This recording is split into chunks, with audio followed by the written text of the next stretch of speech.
Bem-vindos a mais um vídeo da carteira do Cauê. E para quem não sabe, o Cauê é meu filho e ele já tem 1 ano e 5 meses e eu invisto para ele publicamente desde os 4 meses de idade. Então todos os meses eu pego R$250 e invisto numa carteira pública aqui no nosso canal, justamente para mostrar para vocês todo o racional por trás das minhas decisões financeiras. Quais ativos eu escolho, por que eu estou escolhendo aqueles ativos, quais os objetivos que eu tenho com essa carteira do Cauê, que obviamente é trazer uma qualidade de vida e uma segurança muito maior para ele lá no futuro, de modo que ele vai estar muito mais tranquilo para tomar as suas decisões. Então, importantíssimo aqui, se você ainda não viu nenhum vídeo dessa série, volte ali para os primeiros vídeos para entender todo o racional da carteira, porque ela é uma carteira focada em renda. Logo, é uma carteira que não vai nos trazer ali um crescimento em termos de rentabilidade muito grande. Por quê? Porque a gente está investindo de uma forma mais segura, com um pouquinho mais de segurança, focada realmente em dividendos. Isso, obviamente, faz com que a gente invista em empresas e ativos mais consolidados. De modo que sim, eles não vão ter aquela rentabilidade absurda ao longo do tempo, mas vão trazer uma previsibilidade maior aqui para a carteira. Então esse é o nosso foco. Então entender tudo isso, entender todo o racional e os objetivos que eu tenho com a carteira vai fazer com que você entenda de uma forma muito melhor as minhas decisões aqui, perfeito? Se você já é holder raiz, já clica no curtir aqui, não esquece, né? Então dá o like, mande para os amigos de vocês, tá? E se não é inscrito ainda no canal, já se inscreve e ativa o sininho, que isso é extremamente importante aqui para nós, para o Save um Holder. Lembrando que eu estou aqui com a pele em risco, então eu estou mostrando para vocês realmente todas as minhas decisões, estou investindo dinheiro do meu bolso. Então dá essa moral pra gente aí, clica no like e se inscreve no canal. Bom pessoal, antes da gente entrar na carteira do Cauê, quem viu o último vídeo sabe, né? Eu não vou entrar a fundo novamente nisso, mas a gente está passando por um cenário extremamente conturbado aqui na economia brasileira e isso derrubou os nossos investimentos aqui nos últimos 2, 3 meses principalmente, tá? Obviamente isso não é nenhum problema, tá? Se vocês quiserem entender um pouco mais esse cenário que a gente está passando e essa queda grande que a nossa carteira teve, por que isso aconteceu, vá no vídeo anterior, né, no vídeo ali de novembro, que vocês vão entenderem, né, realmente por que aconteceu isso e por que eu estou tão tranquilo quanto também a essas oscilações que acabaram acontecendo e essa queda que fez com que a gente esteja perdendo para o CDI, esteja realmente ali com múltiplos bem baixos, né, com rentabilidades, não digo bem baixas, mas rentabilidades inferiores a alguns benchmarks, tá? Outra coisa importante salientar, pessoal, que tem ativo novo hoje na carteira do Cauê. Exato, assim como no mês passado, né, eu também esse mês vou acrescentar mais um ativo aí na carteira do meu filho. Sem mais delongas, então, vamos para a tela, vamos ver como está aqui a carteira dele. Então, pessoal, o Cauê tem investido aqui R$ 4.245, né, e tem R$ 268 disponíveis para investir, que é os R$ 250 do meu aporte, e mais ali o que ele recebeu de dividendos e alguma sobrinha ali do mês anterior, tá? Quando a gente vai ver a evolução da carteira, então, se a gente pegar desde o início, pessoal, e comparar com o IFIX, né, que é o índice dos fundos imobiliários, a gente vê que a nossa carteira então está rendendo 10,15% contra menos 7,26% do IFIX. E isso aqui, pessoal, como a nossa carteira deixa eu mostrar para vocês aqui, é 50% praticamente fundos imobiliários, isso aqui derrubou, pessoal, a nossa rentabilidade. Você pode ver que a gente chegou até aí 22, 23% de rentabilidade e quando o IFIX começou a cair, a nossa carteira foi junto porque ela está muito exposta ao IFIX. Então a gente, obviamente, em relação a ele, a gente está muito acima, mas se for comparar com outros benchmarks como o próprio CDI, aqui que é renda fixa, a gente está bem abaixo não, enfim, 10,15 a 14,63, mas estamos abaixo, e o próprio Ibovespa também, porque o Ibovespa nesse período ele meio que lateralizou, enquanto o IFIX ele caiu, então a gente está praticamente empatado ali com o Ibovespa, tá? Estamos sim perdendo para alguns benchmarks, mas como eu falei, é normal diante de toda a situação que está acontecendo. E se você quer entender um pouco mais, volte no vídeo anterior que lá eu explico tudo certinho com gráficos o que está acontecendo com a economia brasileira, beleza? Quando a gente vai ver o patrimônio, que isso é extremamente importante, a gente quer que nosso patrimônio cresça ao longo do tempo, então a gente vem sim crescendo o patrimônio, embora a gente tenha essas quedas, né? A gente vem mês a mês sempre com o patrimônio acima do mês anterior, isso é extremamente importante. E claro, o nosso foco aqui, que é os dividendos. Quando a gente vai comparar os proventos, né, a gente agora que já passou de 1 ano de investimento, a gente sempre consegue comparar com o mês anterior, com o mesmo mês do ano anterior. Então, comparando agora dezembro de 2024, eu estou gravando isso, na verdade, no dia 13 de dezembro, tá?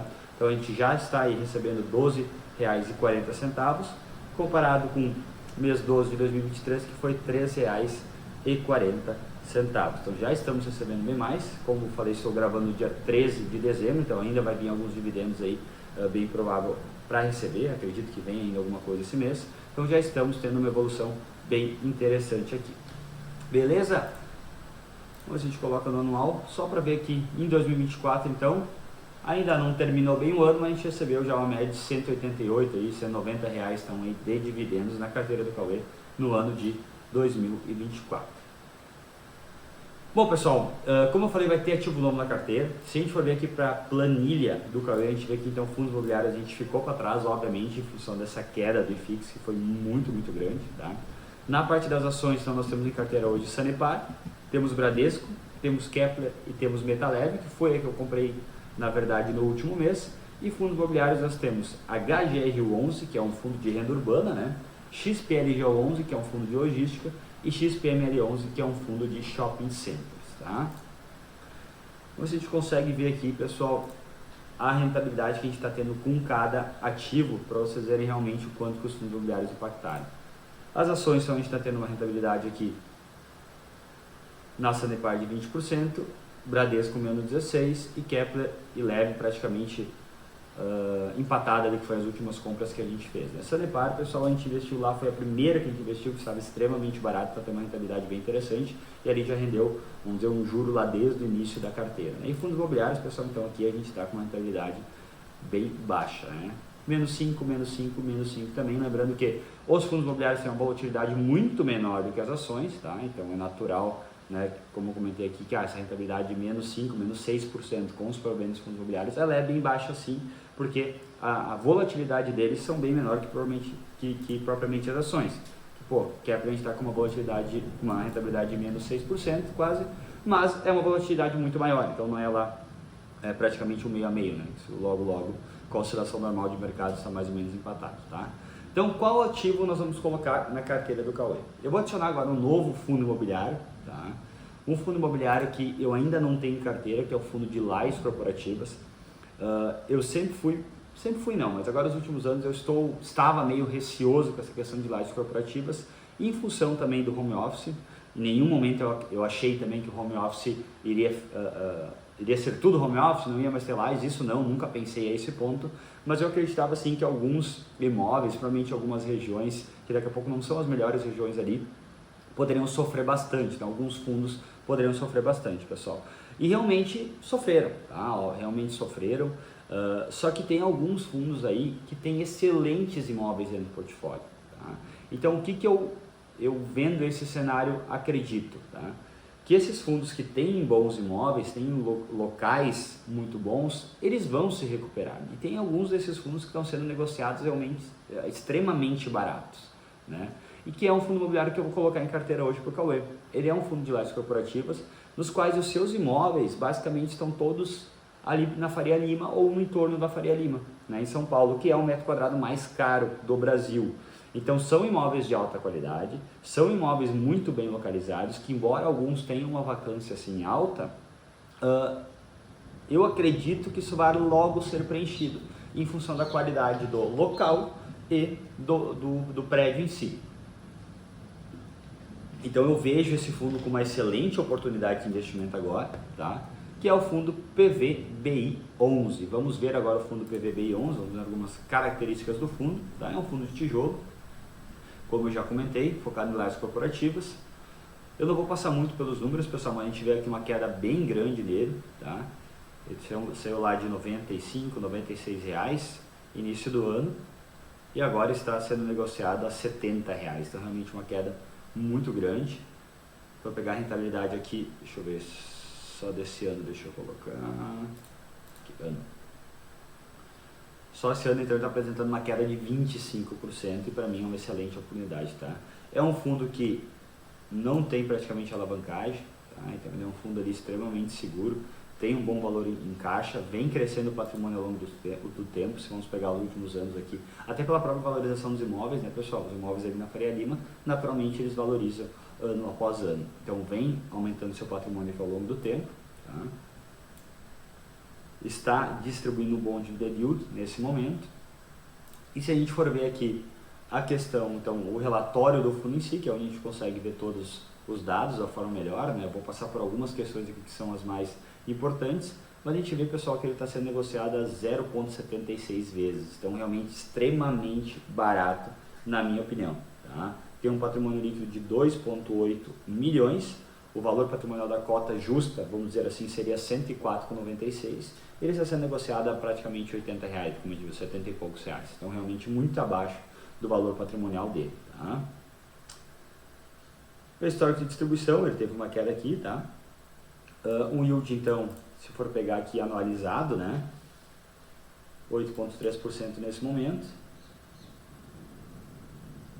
Aqui, pessoal, a gente vê então os ativos, tá? Então a gente pode ver aqui, ó, Park Tower, que é na Faria Lima, aqui também na Faria Lima, União Faria Lima, Vila Olímpia, que também é um bairro que tem muito bem apreciado lá em São Paulo, The One, que também é na Faria Lima, Cidade Jardim e Veracruz, pessoal. Então são ativos, tá, muito bem localizados e ativos muito bons. Então eu acredito que isso aqui seria um excelente momento de entrada. Aqui no mapa a gente consegue ver, né, onde está localizado esses ativos. Então a gente vê que todos são aqui na Faria Lima ou muito perto dela. Tá? E a qualidade dos imóveis, como eu comentei, né, AAA 80% e 20% só que não é AAA. Tá? Todos estão em São Paulo. Aqui a gente consegue ver, então, pessoal, a receita do fundo, né, e aí dividido por inquilino, enfim, seus contratos, qual é o indexador que eles estão seguindo, alocação por segmentos locatários. Então aqui dá para ver que tem uma diversificação bem interessante, sim, né?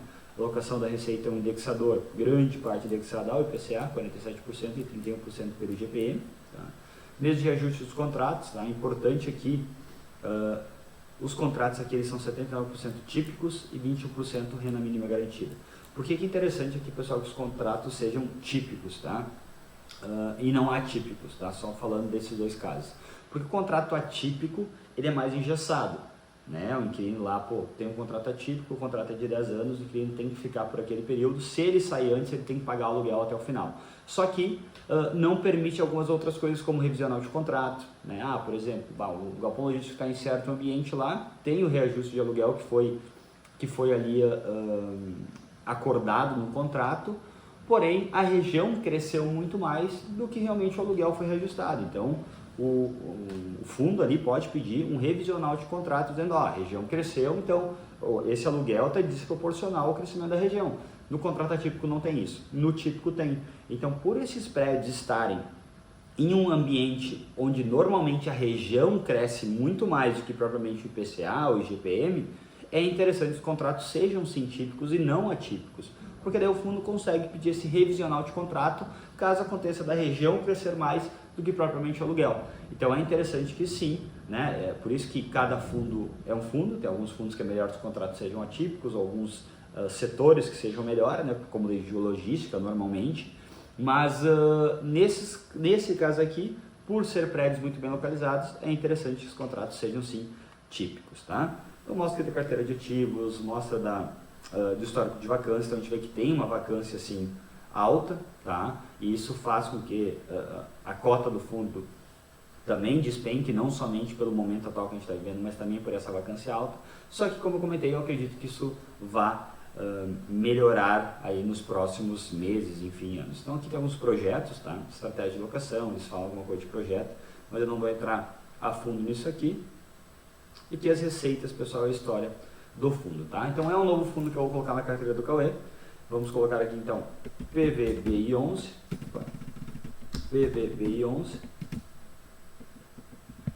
e eu vou colocar ele, pessoal, com uma porcentagem um pouquinho menor ali dos outros fundos, tá? Eu vou colocar ele ali, vamos ver, com 20%, vou ajustar aqui, 30.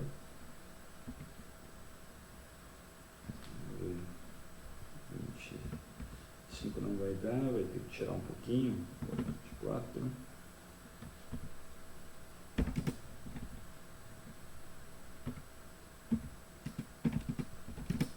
Aí, pessoal, vou ajustar mais ou menos aí a proporção desse modo, PVBI 11 com uma porcentagem um pouquinho menor e HGR 11, XPLG 11 com uma porcentagem um pouquinho maior. Bem, vamos então comprar. Vamos comprar, quanto nós temos aqui? Temos R$ 268,58. Então vamos abrir o Home Broker para fazer a compra. Então vamos lá. PVBI 11. Aqui o fundo. Ok. Nós temos 268, não vai dar para comprar 4 cotas, vai dar para comprar 3 cotas, né? 3 cotas.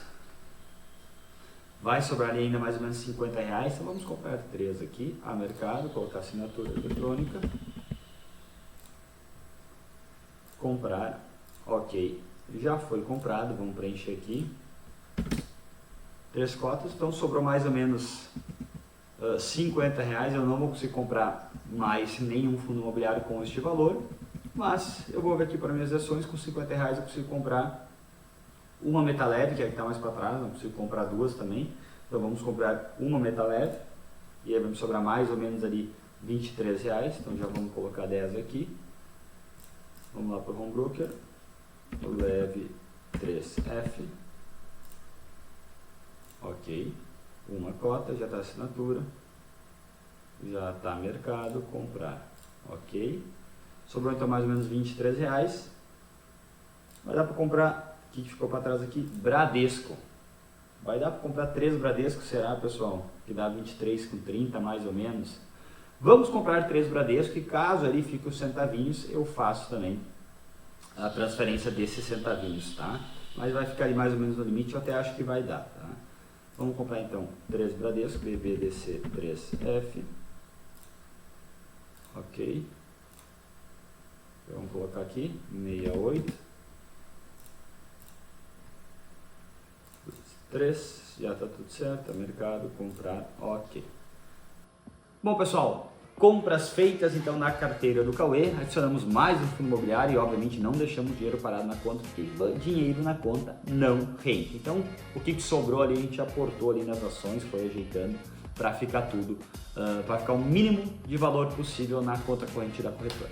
Espero que você tenha gostado desse vídeo. Estamos em um momento conturbado do ponto de vista ali econômico aí do nosso país, né? Político, fiscal também, obviamente. Mas, pessoal, para quem investe é um excelente momento para acumular bons ativos a preços muito baratos. Então, a gente sempre fala que rentabilidade é para alimentar o ego.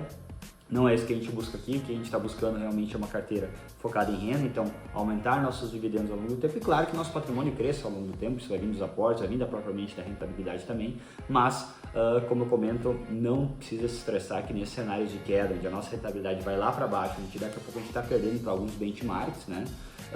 É momentos no qual a gente consegue comprar excelentes ativos a preços muito menores. Por exemplo, aqui pessoal, o PVBI 11, vocês viram que eu comprei 3 cotas dele e ainda sobrou dinheiro. Então, se ele tivesse no preço justo, eu só ia ter comprado 2 cotas. Então, eu receberia dividendo sobre 2 cotas. Assim, já estou recebendo sobre 3 em função dele ter essa queda acentuada. Acredito que isso vai durar por um bom tempo esse cenário e vai ser muito bom para a gente aqui ir comprando realmente, acumulando ativos muito baratos. Beleza, pessoal? Não esqueça de curtir, então dá o like aqui no vídeo. Se não é inscrito no canal ainda, se inscreve, ativa o sininho e manda para os amigos de vocês. Até a próxima!